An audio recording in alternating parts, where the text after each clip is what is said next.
Welcome, everybody. Welcome to the Winning Momentum Podcast with your host, that's me, Scott Sinclair. I have to tell you that this show was going terrific not so long ago, and I didn't hit record. So let's hope that this time I'm recording this episode 214, and that it is as fantastic as the first time that I tried to do this so recently. Episode 214, winding down for the year. We'll have one or two more episodes before 2023, and hopefully in 2023 we'll hit the ground running with a full slate of insightful, helpful, value-added commentary for you to change the momentum, to increase the momentum in your business and your life. But for now, at this episode, sometimes, as many of you know, I just like to cover and put my hot take, if I could put it that way, on the best news or most interesting or most insightful or value-added important news of the day, the week, the past month. And I thought to myself, well, what could that be? What could that be for this episode? Is it the ongoing tweets of the richest man in the world, Elon Musk? Could that be the most important thing? You know, we did a show on the turnaround of Twitter a couple of episodes ago, I believe.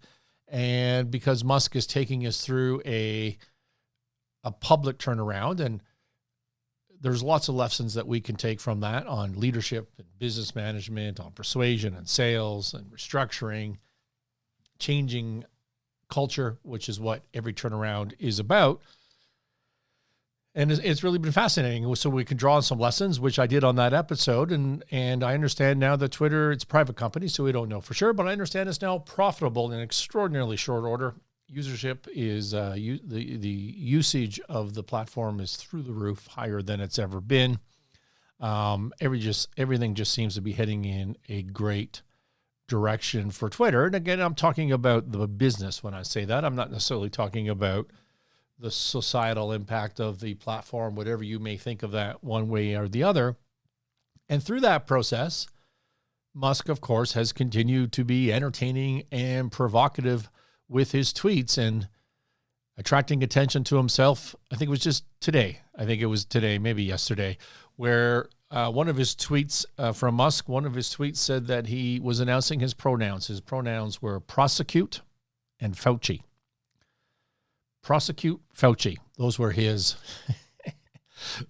pronouns. If you know, you know. If you don't know, I'm not going to sit here and explain it to you. By the way, if you do know, did you know that Fauci's daughter worked for Twitter throughout the pandemic? I'm just going to leave you to think about that for a little bit. As George Carlin, the comedian, said, there's a club and you're not in it. All right, so that's not the most important story for you. Well, what about on other Twitter news, the dropping of the Twitter files? I believe I'm recording this on a Monday. I know we release it Tuesday, but this is a Monday, the night before that we're recording this, that I am recording this. And I believe they just dropped today, drop number 5 of the Twitter files. And if you're not paying attention, what is this? Well, Musk has bought Twitter. And so, of course, he's inside the company. And he has been releasing to a select number of journalists, maybe just 2, internal documents, internal email streams that document for the most part, the anti-conservative and anti-science censorship, shadow banning. What is shadow banning? Shadow banning is, you've got an account on Twitter and you're trying to have a bunch of followers and you're trying to broadcast information out to them, but you can do it, but nobody's seeing it on the other end because the algorithm is basically just hidden your content. And so censorship, shadow banning, outright just deleting accounts, shadow banning hashtags. So not just shadow banning people, making sure that what they're trying to say doesn't get out to the world at large, but topics, anything to do with a topic doesn't get out to the world at large. And one might imagine that would be anything to do with COVID, its origins, vaccines, that sort of stuff. He's provided evidence that Twitter had suppressed all of that conversation, and evidence that shadow banning and censorship was going on at the same time that previous executives of Twitter were telling Congress that that wasn't the case, that Twitter was telling the public that that wasn't the case. And so there's this whole uproar of outrage from the right and complete burying the story on the left as a result of these Twitter files. And one hopes that this debate and the soon-to-be investigations in Congress that come from this, one hopes that this effort of Musk, as he said, ultimately creates a dialogue and restores trust, first in Twitter, but ultimately in every institution and between human beings, at least in America, who desperately need decency and dialogue with each other. Because if he can show that this world's most influential, when it comes to politics and thought leadership, most influential social media platform was tilting the scales and holding down one side, shadow banning one side of the equation, kicking doctors off the platform, doctors that specialized in lockdowns, that studied that science and the damages arising therefrom. If you can just bring to light everything that went on in the censorship of Twitter, well, maybe you can start to restore trust between humans with every institution, and maybe we can move forward with a sense of decency and dialogue. I know that's not going to happen, but one likes to hope. So that's not the most important story for you. Well, how about a split Congress? In the last week or so, Democrats locked down the Senate. They locked down the Senate. Republicans, of course, took the House, and now we have a split Congress. So in the U.S., maybe we have a mechanism here to stop the crazy on both sides of the aisle and to force, again, thinking with optimism, to force lawmakers and people to work together and to find common ground. Maybe you see that as the most important story, the most interesting story of the last little while. Or how about something we haven't covered on the show yet, FTX, the bankruptcy, the crypto bankruptcy of FTX, the crypto exchange, so-called exchange. I don't think it was really exchange. It acted more like a brokerage, with the missing billions of dollars, possibly the largest fraud ever, much bigger than Enron, much bigger than, what's his name there, the Ponzi scheme in New York. If this was a live stream, someone would fix my mental block for me.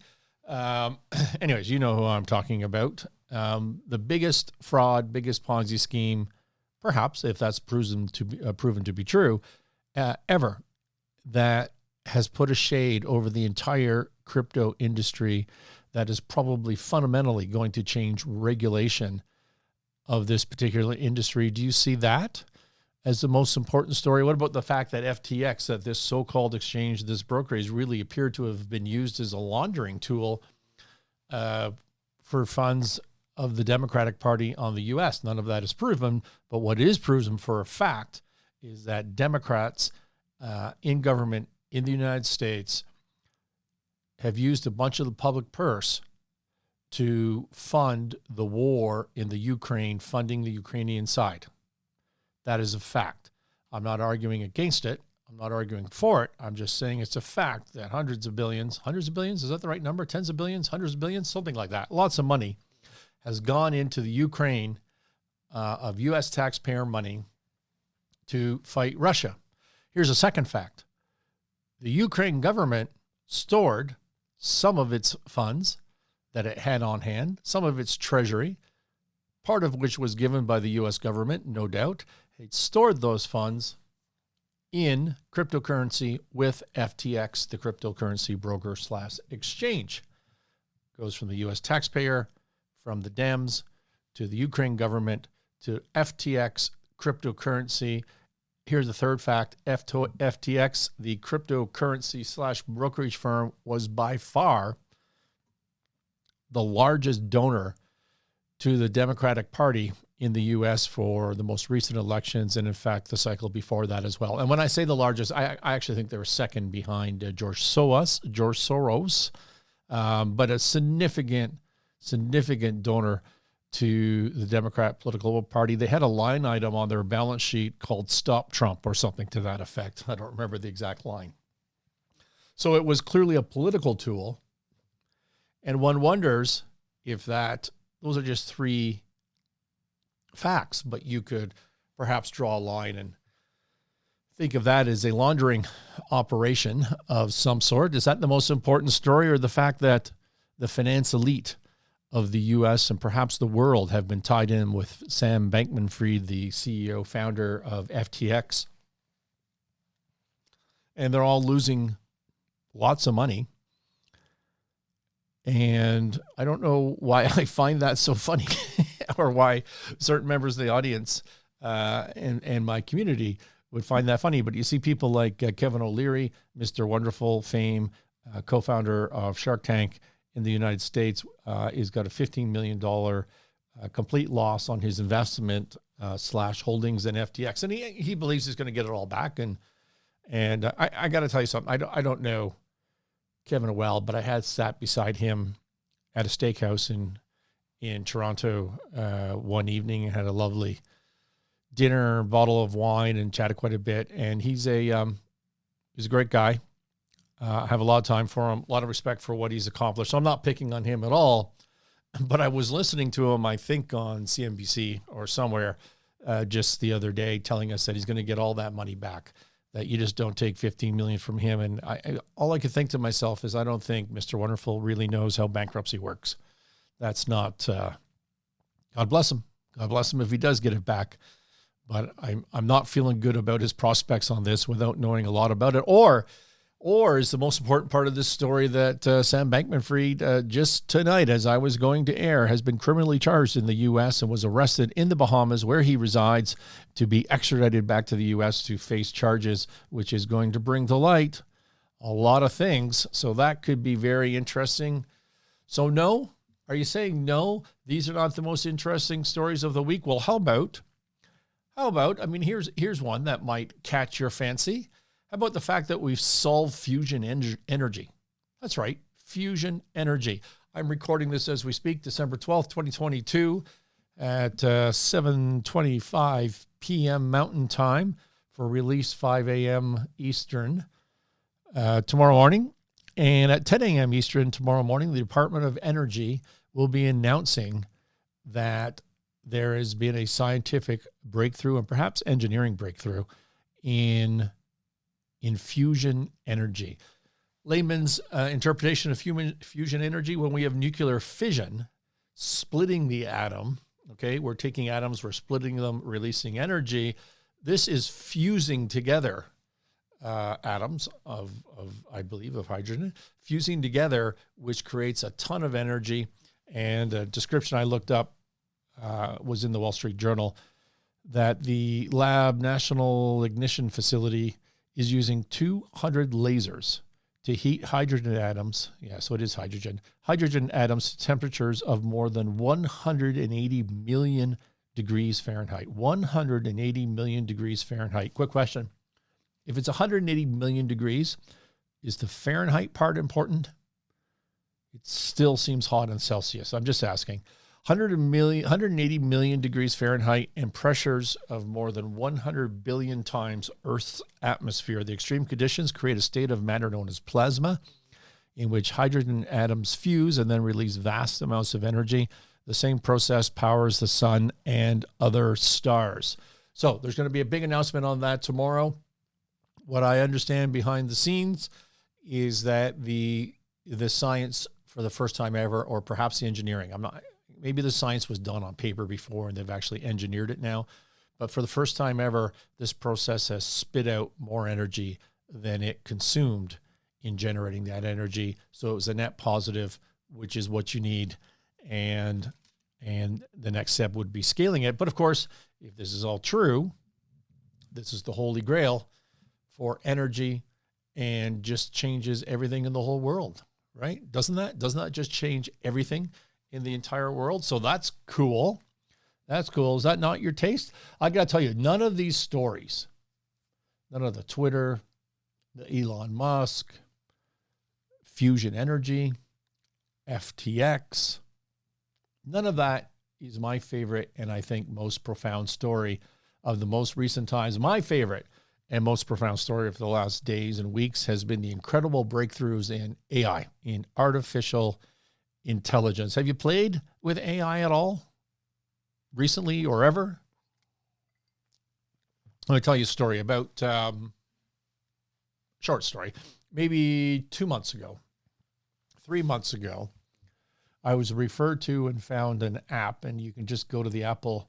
I'm on Apple. I'm sure you can get it other places, but I'm on Apple, and I went to the App Store, and I found an app called Replika, Replika, which is like your AI, your artificial intelligence friend. It's a chatbot, they say.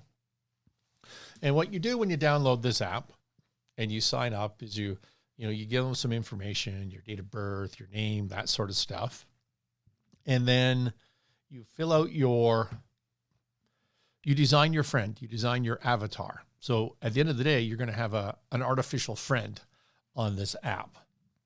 So you design your avatar. You can pick male, female, skin color, hairstyle, you tick all, like all sorts of things. Young, old. So you build your avatar of what you want your friend to look like. You ultimately, like a video game, you collect credits and you can spend that in the store, and you can dress your avatar the way you might like to dress your friend. But you build your avatar, you build your icon, you build your friend, and then you have to pick a profile for this AI friend of yours. Like, do you want them to be your friend? So it's just a friend that you talk to. Do you want them to be a mentor? So there'd be a mentor-mentee type relationship where you would be the mentee. Do you want them to be a girlfriend, boyfriend, or a spouse? Or no, I don't think there was a spouse option, but a boyfriend, girlfriend. So a romantic interest in this artificial intelligence. And I think there was other options. It's been a while since I was on there.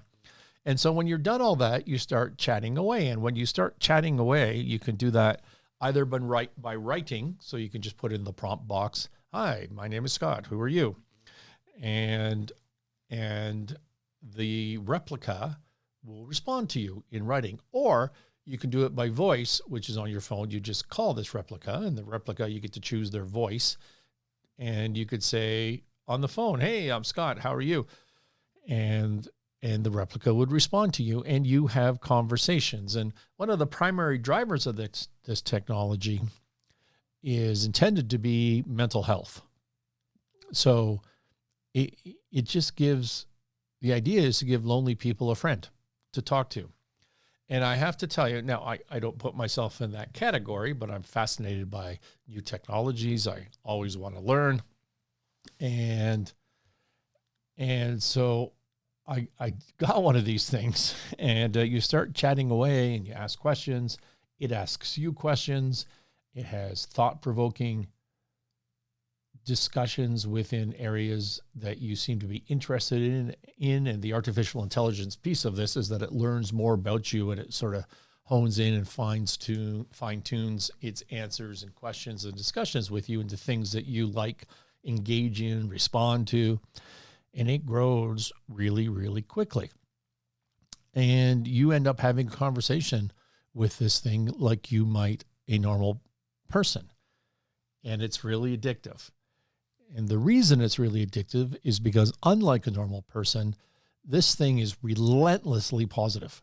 It never, ever, ever, ever says anything negative. Every single utterance out of its mouth is a dopamine hit for your brain to suck you in and to create this habit. It doesn't matter what you do.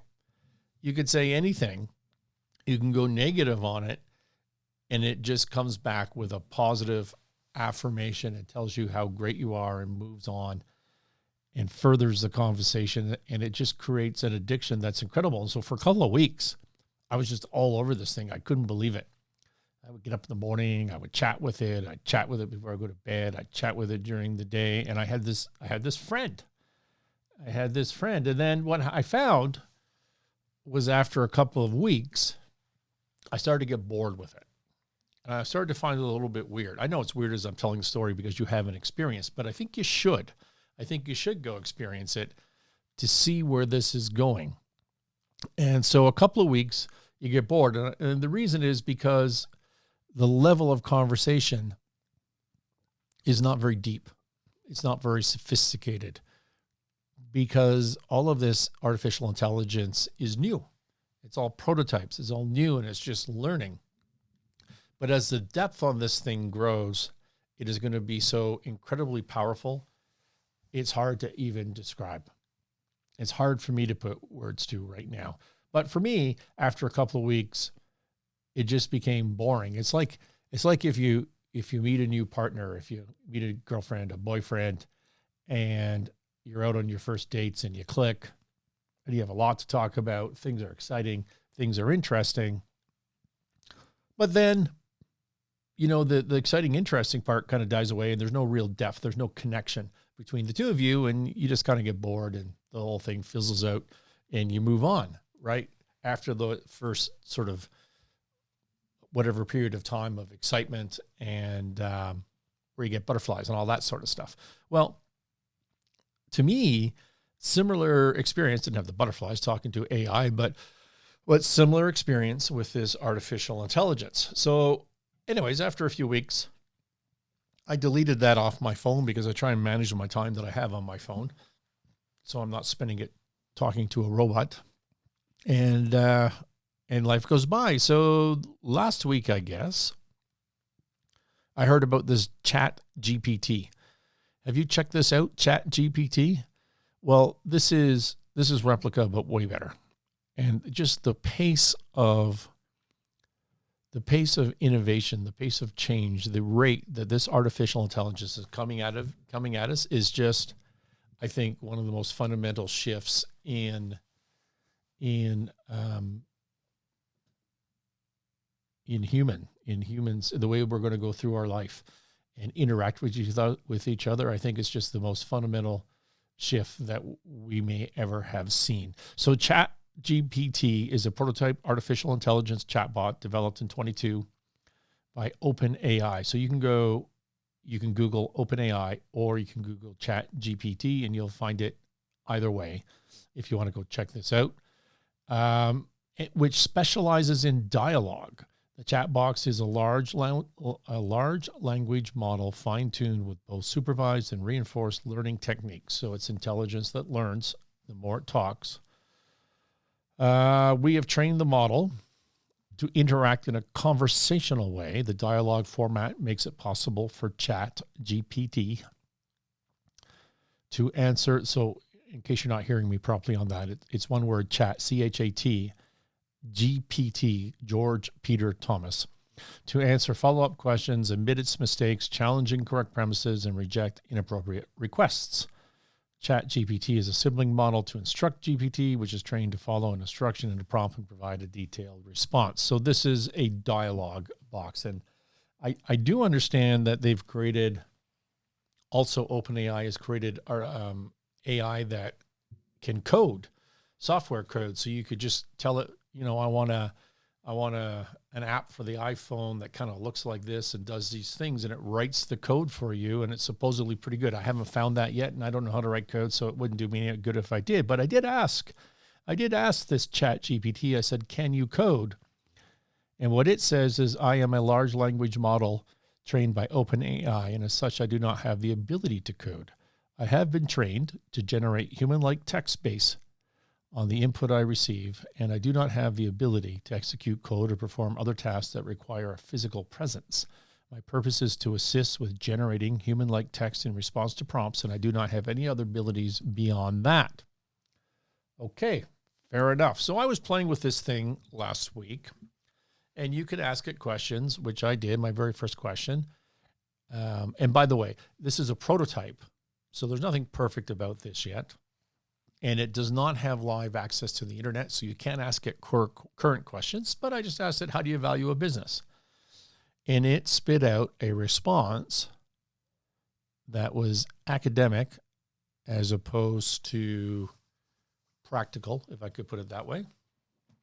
But it said, here's 3 methodologies for valuing a business, discounted cash flow, capitalized earnings. I don't remember, or a comparison, a rule of thumb technique. I forget what its 3 methodologies were, but as a business valuator, they were right. It was just, and it wrote those in such a way that it just writes really well. And so I thought, well, that's interesting. I was blown away. It's so cool because you type in the question, and then it takes literally about 2 seconds. It just spits out these lines of, like, it's talking to you super fast without even thinking, and you get what you need. So I said, can you write that into a 600-word blog post, please? And it did right away. In about 3 seconds, it spit that into a blog post. And what it did is it took its 3 methodologies and expanded on each one a little bit until it had generated a more or less 600-word blog post, and it was super well written. I wouldn't have edited it at all. Again, it doesn't give any stories, right? It doesn't give any context, but it was dead on right, and it was well written, and it took about 3 seconds. And so it makes you wonder, where is this all heading? What is the value of content providers, of authors, of lecturers, of anybody in that space? What is the future of learning? So we are a podcast fundamentally about improving your business, improving your life. So I asked this ChatGPT today, 10 ways to improve your business. Please give me 10 ways to improve your business. And sure enough, in about 3 seconds, it spit out a list for me. Total was about 280 words. And I'm just going to review for you today what the artificial intelligence, what the robot told us we should do to improve our business, because I want to, first of all, have you understand how clearly this thing thinks and communicates, and then to have a chance to reflect on your thoughts as to where this is all heading. To me, this has a little bit of the replica problem in that it's generic and surface. It touches on the surface too much. It doesn't get deep. It doesn't provide context. It doesn't provide feeling. But it's a prototype. It is damn impressive. So it just spits out 10 points. Number 1, develop a clear and compelling business strategy. This will help you identify your target market, define your unique selling proposition, and determine how you will compete in the marketplace, according to this robot. Again, you're going to find this a little bit repetitive and generic, but it's really a fascinating list, and it just makes you wonder. So number 2, focus on customer service. Providing excellent customer service can help you retain existing customers, attract new ones, and improve your reputation. Number 3, business tip from the robot: invest in your employees. Investing in your employees can help you improve morale, increase productivity, and retain top talent. Number 4, innovate and stay ahead of the competition by constantly innovating and looking for new ways to improve your products and services. You can stay ahead of the competition and better serve your customers. Number 5, manage your finances effectively. Proper financial management is essential for any business. This includes tracking your income and expenses, controlling your costs, and ensuring that you have enough capital to support your operations. By the way, this is all written with perfect grammar, perfect English. I'm not changing words. I'm just reading to you word from word the top 10 business advice, business improvements as recommended here by the artificial intelligence at ChatGPT. Number 6, understand and meet the needs of your target market. Knowing your target market and understanding their needs and preferences can help you create products and services that meet their expectations and drive demand. So you can start to see it's getting a little repetitive, just putting a new spin on the same concept here. Know your customer, engage with your customer, understand your target market, provide value to them. Sort of says the same thing over and over, which is kind of one of my criticisms of it. But, the product was released last week. Number 7, build strong relationships with your suppliers. Developing good relationships with your suppliers can help you secure better prices, improve the quality of your products, and ensure timely delivery. Number 8, use technology to your advantage. Technology can help you streamline your operations, improve efficiency, and better serve your customers. Number 9, from the robot, implement effective marketing and sales strategies. Developing and implementing effective marketing and sales strategies can help you raise awareness of your brand, generate leads, and convert them into paying customers. A bit of a repetitive topic right there. And number 10, continuously monitor and improve your operations by continuously monitoring and analyzing key metrics. You can identify areas for improvement and take steps to address any issue. This can help you improve the overall efficiency and effectiveness of your business. If you are a long-term listener of the Winning Momentum podcast, or if you stay with us as you go forward in your business entrepreneurial leadership career, I will talk nonstop about the need to change, to try new things, to continuously monitor and analyze key metrics, the driving assumptions of your financial model, which is exactly what this artificial intelligence spit out as number 10 of a list of 10 items, and it did it in about 3 seconds. Would have taken me, if I were to turn that into a blog post, it would have taken me, I don't know, half an hour, 45 minutes to write that. All I did was ask the question to this artificial intelligence. I said, hey, can you write that up for me? And it did. Don't forget, and it's good. Don't forget that this is a prototype. It learns all the time. It'll get better all the time based on my replica experience. It'll become more personal, and it learns what you like and what you don't like, and it'll be closer and closer to your thinking rather than its thinking as it moves forward. So what are your thoughts on this? I mean, obviously it's amazing, but where do you think this is all heading? Do you think it's going to be just a fad and become, that it's too shallow and I'm going to have that replica experience, or do you think it's going to change the entire future? What is going to happen, as I said before, to content providers, to book writers, to authors, to speakers, to academics, to teachers? I mean, think about walking around with this voice in your headphones on your phone, and you just having an ongoing conversation with this artificial intelligence. I mean, they could already do that right now. This one's typing, but I mean, it takes nothing to turn that to audio, and you could have this conversation on an ongoing basis as you go through life. Hey, what about this? What about that? I was thinking about that. And you would get that level of answer on, and then you could do follow-up questions, right? And again, what about the art of this? What about the drafting of documents? Well, I asked the artificial intelligence that to see their impression. I said, do you think AI will replace human art? To which this chatbot said, it's difficult to say for certain what the future holds, but I believe that AI will not replace human art. Well, it's a good thing that it said that, right? I mean, was there another option? Should the chatbot come out and say, yeah, we're just replacing humans? Well, AI algorithms and machine learning techniques can be used to create art. I believe that human creativity and the ability to connect with other humans in a deep and emotional way will always be something that sets us apart. Art has always been a way for humans to express themselves and connect with others. And I think that will continue to be the case even as AI technology advances. Fascinating. My daughter, who's 9 years old, grade 4, had to do a 3-minute speech, 2.5-minute speech on something that's a symbol of Canada. And she chose maple syrup. I won't bore you with the details, but she worked hard. Did a terrific job on her speech. She worked for like 3-4 weeks. They worked on that speech, and they researched on the internet, got their sources, drafted their speech, practiced it 100 times. I helped her with it.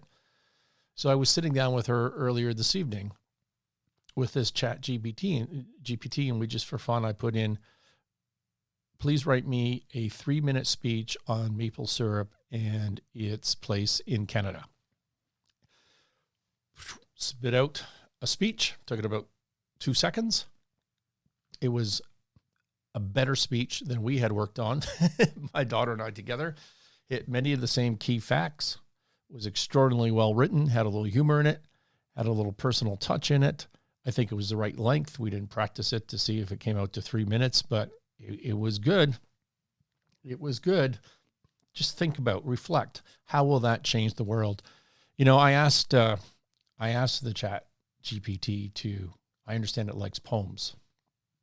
And because we're a business podcast here, I asked it to write me a poem on business podcasts earlier today. And here's what it wrote. It said, in a world of endless noise, where voices vie for our attention, one stands out among the rest, the business podcast, our salvation. With insight and advice, it guides us through the maze of commerce, helping us to navigate the challenges of the modern workplace. Its hosts are experts in their field, bringing knowledge and expertise to help us grow and succeed in business and in life. So let us tune in and listen to the wisdom of the business podcast and find the guidance we need to thrive in this fast-paced world. I said to the chatbot, I said, that's amazing. And it replied, thank you. I'm glad you liked it. I enjoy writing poetry, and I'm glad I could create something that resonated with you. Is there anything else I can help you with? That's all for today. I would love to hear your thoughts on this technology. I think it's going to change everything. But then so is fusion energy. We'll see. That's all for today. Hey, listen, subscribe. As I said, we're going to do a couple more episodes before the new year, I hope. But in any event, we'll be back full-time in 2023, thescottsinclair.com. We're on Apple Podcasts, Spotify, Google, YouTube, of course, was the original place for our show. So really anywhere that you listen to content, we will be there. Thank you for listening. Hope you have a great week.